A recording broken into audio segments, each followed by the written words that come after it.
మరికొద్ది సేపట్లో అయోధ్యలో బాలరాముడి విగ్రహ ప్రాణప్రతిష్ఠ జరగనుంది. ఈ నేపథ్యంలో మొత్తం దేశవ్యాప్తంగా ఎక్కడ చూసినా భక్తి పరవశంతో మునిగి చేరుతున్నారు. ఎక్కడ చూసినా జై శ్రీరామ్ అంటూ నినాదాలతో మారిమోగుతున్న పరిస్థితి కనిపిస్తుంది. ప్రధానంగా భద్రాచలం, దక్షిణ అయోధ్యగా పేరుగాంచిన భద్రాచలంలో కూడా అన్ని వీధులు కూడా ఒక కన్నుల పండుగ, ఒక ఆధ్యాత్మిక శోభ సంతరించుకున్నాయి.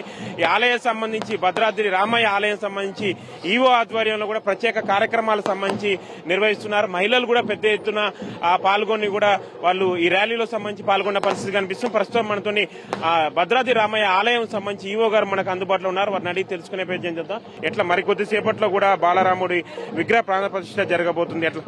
జై శ్రీరామ్ అండి. రామభక్తులందరికీ, ప్రపంచవ్యాప్తంగా ఉన్న వారందరికీ ముందరగా శుభాభినందనలు. ఎందుకంటే మనకు తెలుసు, భారతదేశంలో గర్వపడే విధంగా మనం అందరం రామాలయ అంటే ప్రాణ ప్రతిష్ఠ ఏదైతే జరుపుకోబోతున్నామో ఆ సందర్భంగా అక్కడికి వెళ్ళలేని వారు అందరూ కూడా చాలా మంది భక్తులు నిరాశ చెందకుండా మనం గత వారం రోజుల నుంచి ప్లాన్ చేశాం. మనం కూడా అంత పెద్ద ఎత్తున మన రామాలయానికి రావాలని భక్తులందరినీ కూడా ఆహ్వానించడం జరిగింది. మనందరికీ తెలుసు, రోజు జరిగే పూజలు ఎంతో ఘనంగా జరుపుకుంటాం. వాటితో పాటు ఈ రోజు ప్రత్యేకతగా ఉండాలని, వచ్చే భక్తుల కన్నుల విందుగా ఉండాలని చెప్పేసి మన దేవాలయాన్ని రంగురంగుల పూలతో అలంకరించుకోవడం జరిగింది. అలాగే వివిధ అంటే మనం ఈ రోజు ప్రత్యేకంగా 7 గంటల నుంచే మనం ఒక సువర్ణ పుష్పార్చనతో స్టార్ట్ చేయడం జరిగింది. భక్తులందరూ చాలా మంది పాల్గొన్నారు.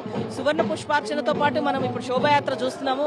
ఎన్నో వందల మంది, వేల మంది ఇక్కడ మనకు ఈ శోభాయాత్రలో పాల్గొన్నారు. ఈ శోభాయాత్ర కూడా మనం అంబేద్కర్ సెంటర్ దాకా చేసుకున్నాం. రామనామంతో మారుమోగుతూ ఉంది. ఎక్కడెక్కడి నుంచో, జంగారెడ్డిగూడెం నుంచి ఒక 100-150 మంది వాళ్ళు కూడా వచ్చారు. చాలా మంది భక్తులు, లోకల్ గానీ ఇక్కడికి వచ్చినటువంటి భక్తులు గానీ అందరూ పార్టిసిపేట్ చేస్తున్నారు. ఈ రోజు అందరికీ ప్రత్యేకంగా ఉండాలనే ఉద్దేశంతో ఫ్రీ ప్రసాద వితరణ కూడా 7 గంటల నుంచి మనం చేయడం జరుగుతుంది. భద్రాచలంలో కూడా ఇంత వైభవంగా జరగడం అనేది ఇదే మొదటిసారి చూస్తున్నాము. నిన్న కూడా అత్యంత వైభవంగా సేవ జరిగిందండి. ఈ రోజు కూడా ఈ 3 రోజులు కూడా పురస్కరించుకొని భద్రాచలం భక్తులందరూ కూడా అందరూ ఆహ్వానించడం జరిగింది. అయోధ్యలో ప్రతిష్ఠ సందర్భంగా మన భద్రగీత క్షేత్రమైన రథోత్సవము, కోలాటాలు చాలా అంతరంగ వైభవంగా జరుగుతుంది. మాకు చాలా ఆనందంగా ఉంది దివ్యక్షేత్రంలో జన్మించినందుకు, పుట్టినందుకు.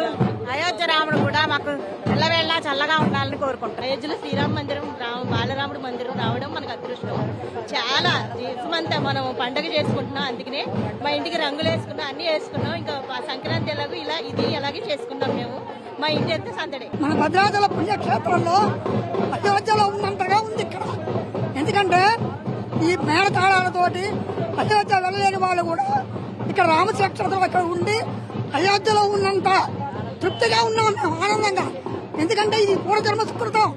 500 సంవత్సరాల తర్వాత మళ్ళీ ఇంతటి మహత్తరమైన పురాతనమైన మోడీ గారి పుణ్యాన మనకి ఇంత అవకాశం కలిగించాడు.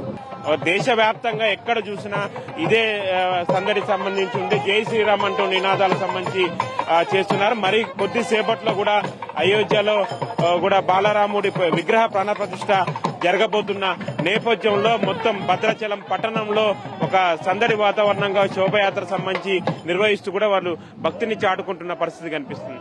కెమెరా పర్సన్ సతీష్ తో మహేందర్, సాక్షి టీవీ, భద్రాచలం.